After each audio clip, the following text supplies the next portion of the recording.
Bonjour et bienvenue sur France 24 et sur Radio France Internationale. Notre invité aujourd'hui est Cellou Dalein Diallo, c'est le président de l'Union des forces démocratiques de Guinée. Et avec moi pour conduire cet entretien, Laurent Corot de RFI. Bonjour Cellou Dalein Diallo. Bonjour.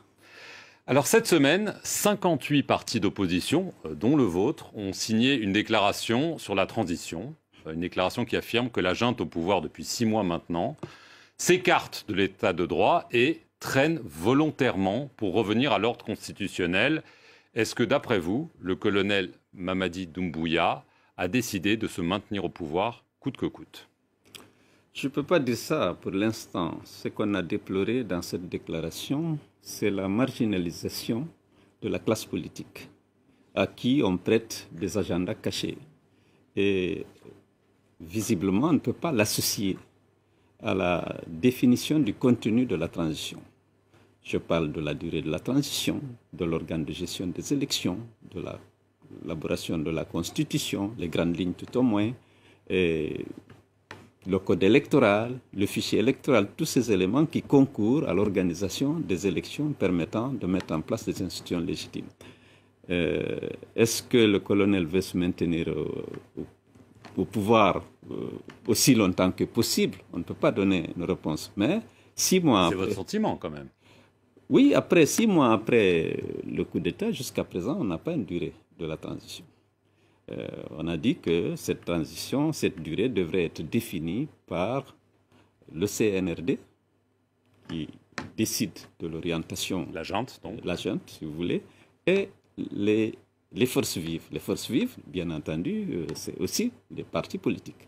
Mais jusqu'à présent, il y a eu des grandes messes où on a été invité pour écouter le colonel. On nous a demandé de faire des propositions.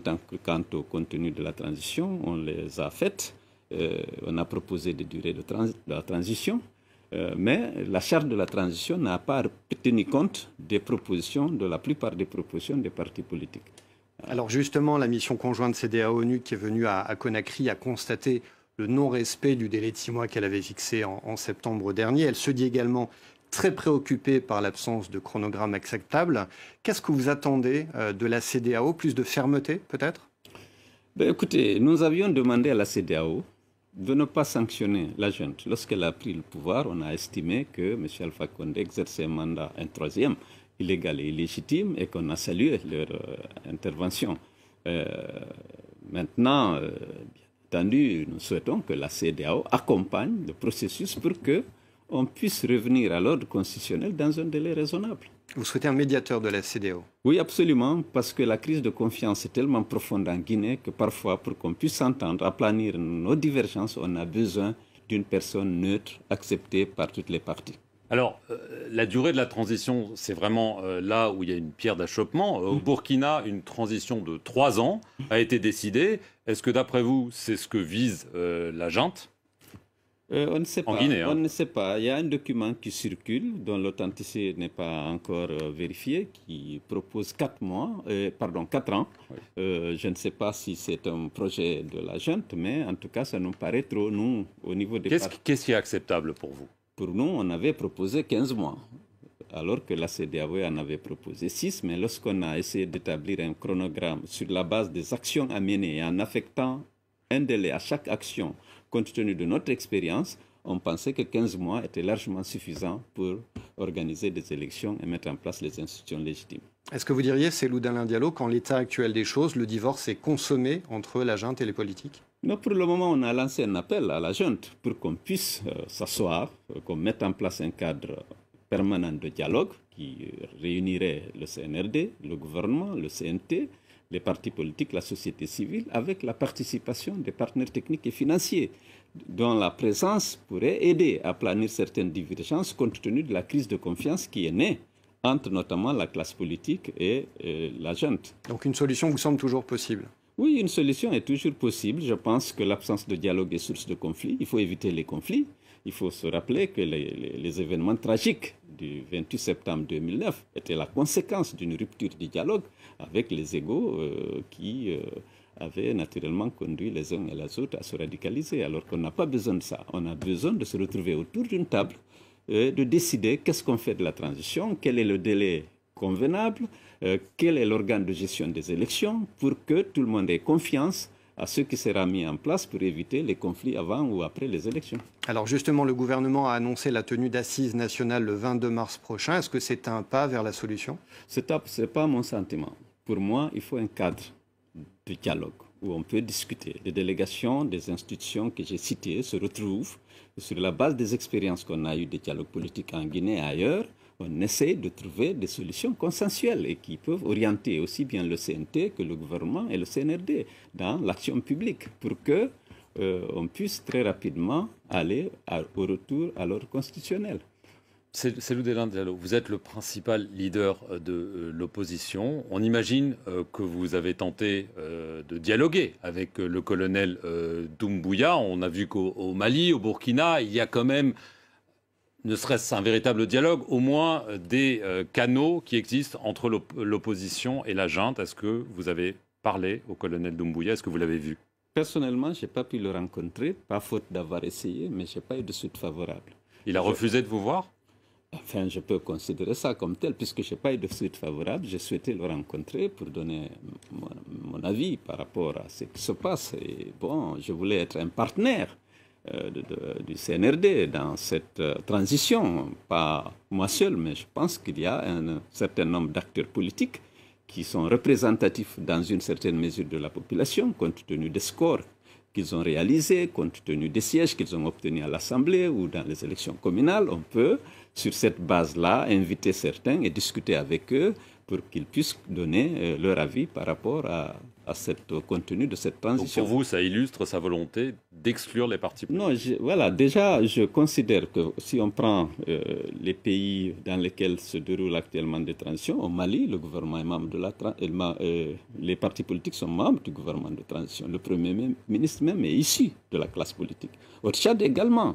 M. Padaké est issu de l'opposition, même si par le passé, il a servi le président Déby. On appelle même au Tchad la rébellion à déposer les armes et à venir autour de la table de dialogue. Je ne comprends pas pourquoi en Guinée, on refuse de mettre en place un cadre permanent de dialogue pour discuter de l'avenir de cette transition.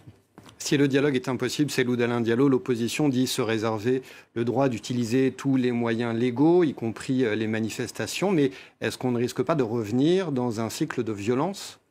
Écoutez, on a en Guinée les manifestations, bien sûr, ont toujours été réprimées dans le sang, si bien que tout le monde pense que les manifestations sont violentes. Nous voulons qu'on ait l'habitude d'organiser des manifestations bien encadrées et qui ne sont pas violentes, juste pour exprimer un désaccord, pour exprimer un ras-le-bol par rapport à certaines pratiques, à certains comportements qui sont contraires aux règles et aux principes de la démocratie et de l'état de droit. Je pense que c'est un droit reconnu aujourd'hui aux citoyens et aux associations de marcher dans les rues et sur les places publiques pour protester, mais pacifiquement, sans violence. Et on a eu à le faire aussi même en Guinée sous Alpha Condé, lorsqu'ils ont accepté que ces manifestations aient lieu. On a encadré ensemble, on a fait des réunions avec les forces de défense et de sécurité, on a fait plusieurs manifestations pacifiques sans qu'il y ait la moindre violence. Alors, vous avez été cité dans l'affaire dite Air Guinée. Vous avez aussi été obligé de quitter votre résidence à Conakry. Sans vouloir rentrer dans les détails de ces affaires, est-ce que vous avez l'impression que ce n'est pas une question de justice, mais de vendetta politique? Absolument. Dans la mesure où aucune procédure habituelle n'a été suivie, on a sorti les deux dossiers en même temps. On est allé exhumer un dossier de Air Guinée vieux de plus de 20 ans qui s'est inscrit dans le cadre d'une série de privatisations effectuées sous la pression du Fonds monétaire et de la Banque mondiale. C'était juste d'ailleurs l'achèvement d'une privatisation de Air Guinée qui avait commencé 10 ans avant avec la vente de deux Boeing 737 à des privés, et on a décidé de liquider l'entreprise à défaut de trouver un partenaire privé capable de reprendre la compagnie. Ça, c'est sorti il y a 20 ans que cela. C'est en 2002 que cet avion a été cédé, l'avion présidentiel et l'avion de Air Guinée, c'est le même, à un opérateur privé guinéen. Ensuite, on m'a fait comprendre que je devais quitter mon domicile que j'ai acquis en toute légalité, dans le respect de toutes les règles à l'époque en vigueur, puisqu'il y a eu non seulement un décret du président de la République qui l'a autorisé, il y a eu une évaluation indépendante du terrain, et un bâtiment de 2 chambres et un salon. Et puis j'ai contracté un prêt à la banque qui a financé et a pris l'hypothèque sur le terrain jusqu'à ce que j'ai fini de régler justement. Mais alors, en effet, donc le but c'est quoi? C'est de vous écarter d'une éventuelle future élection? De salir d'abord ma réputation, sans doute, et peut-être trouver un moyen de me disqualifier. Je ne sais pas. Pour le moment, je suis au stade de l'interrogation. Pourquoi ces 2 dossiers en même temps qui visaient ma personne, même si Sidya Touré était aussi visé par l'affaire de bâtiment qu'il a acquis dans les mêmes conditions, en toute régularité. Donc, un mot également, oui. Un mot également sur Alpha Condé, l'ancien président qui est toujours actuellement en exil aux Émirats Arabes Unis. Est-ce que vous demandez son retour et est-ce que vous demandez éventuellement qu'il soit jugé? Je constate que, à la demande de la CEDEAO, le CNRD avait marqué donc son accord pour qu'Alpha aille se traiter dans les Émirats Arabes Unis. C'était 1 mois. Je pense que ce mois a été prolongé. Et bien sûr, naturellement, si la justice, dans le respect de la présomption d'innocence, bien entendu, parce qu'on a exigé aussi dans notre résolution qu'on respecte la présomption d'innocence, quelle que soit la personne visée par des présomptions de détournement public et de corruption. S'il y a des fautes qui sont imputables à Alpha, il faut que la justice s'en saisisse, comme pour tous les autres citoyens. Merci Cellou Dalein Diallo, et merci à vous de nous avoir suivis sur nos 2 antennes, RFI et France 24.